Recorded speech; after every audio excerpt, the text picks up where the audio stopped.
to squeeze through it. I'm happy with that? We believe it started with this man who was called S.E.London. He was the emperor of China at the time, and he was a very advanced guy for his era. We didn't figure out in England that we're supposed to boil water to not catch cholera until like about 200 years ago. He'd already figured that out about 3,000 years ago. So he was very advanced. And each dynasty is renowned for having a particular tea type that they had founded and that they progressed. So the first one that we're going to talk about is the Tang dynasty, and they have this beautiful room. They would take all of their tea in little cakes that would have been looking like this here, and they would bring it up on horses over the mountains to Tibet. And as the tea went through this journey, it went through a lot of different pockets of weather. It went through high altitudes, low altitudes, rain, wind, snow, deserts. It was going through all of these changes, and this changed the characteristics. We have a couple of other dynasties. The Song dynasty, they were very, very renowned for the arts and for promoting the Chinese tea ceremony as we think of it today, a real artistic form, and they were obsessed with white tea. They wouldn't drink it as you have it here in these little lovely leaves. They would have drunk it powdered like a matcha. And the story goes that one of the emperors of the Song dynasty was so obsessed with finding the perfect white tea that he nearly lost his entire empire because he was so focused on tea. He actually brought it over to the Europe, in 1606. Bought Tom's Coffee House, which is where we are now. It was a different Tom, not this Thomas. Everyone was called Thomas in those days. It's very confusing for us. It was very different to how it would have been now. I mean, when you enter the store, it looked like this. It obviously did not look like this back in the days. It was a lot older, and the building originally started over down through this door in an area called Devereux Court. It's closed off today because it's the weekend, but if you ever buy, you can go around the back and there's like the original founding stone there. Queen Victoria's first lady-in-waiting, Anna Maria Duchess of Bedford, who invented this beautiful thing. Who's had one of these before? I hope you all have if you're tea fans. What do you call this though? High tea? Afternoon tea. Afternoon tea, yeah. See, I thought they were interchangeable. I thought they meant the exact same thing, and it turns out they don't.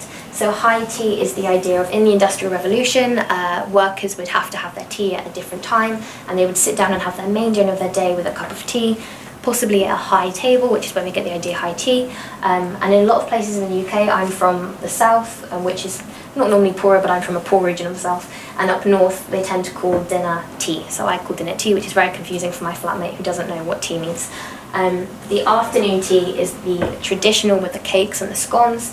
And this is because Anna Marie would have had her breakfast very, very early in the day. She would have had her dinner maybe like 7 or 8 p.m, which gave her a long period of time without eating. And as any person would, she got hungry.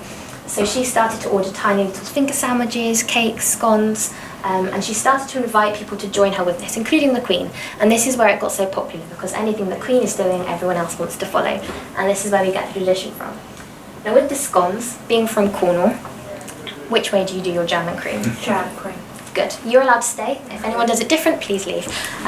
It's so important in Cornwall that we had a local National Trust house, and they posted a picture of it the wrong way round, and Cornwall was in such uproar they had to delete the post and publicly apologise. Now unfortunately tea was not all lovely little dainty finger sandwiches and scones, there was a dark side to tea as well, namely the Opium Wars. Now this happened for a couple of years, but as a ballpoint figure, let's put it around 1840, which is quite horrible to think that in one side of the world they were fighting, and the other side of the road people were starting to have their scones for the first time. And the reason for this really is that we just couldn't afford our tea. We'd become so obsessed. This is Robert Fortune, a much better spy name than James Bond in my opinion. And the funniest thing about him, I think, is that he is Scottish. He has a thick Scottish accent.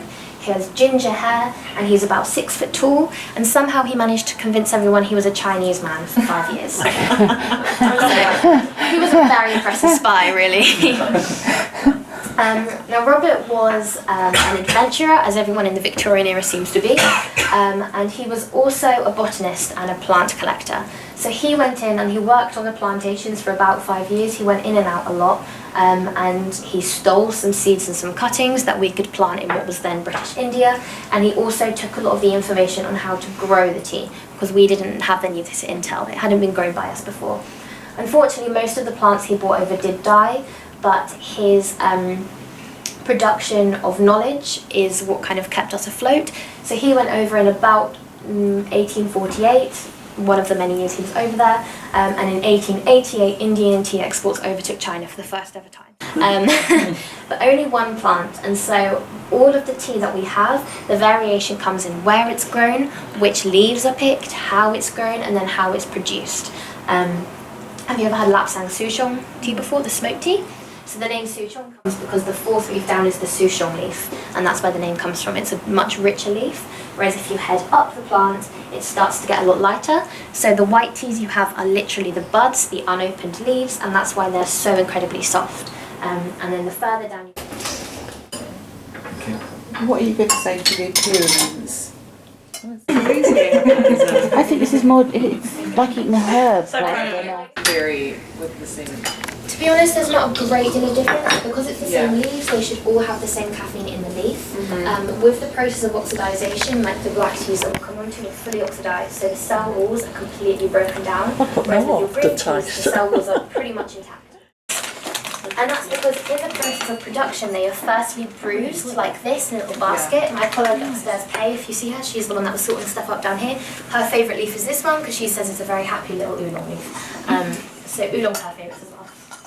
And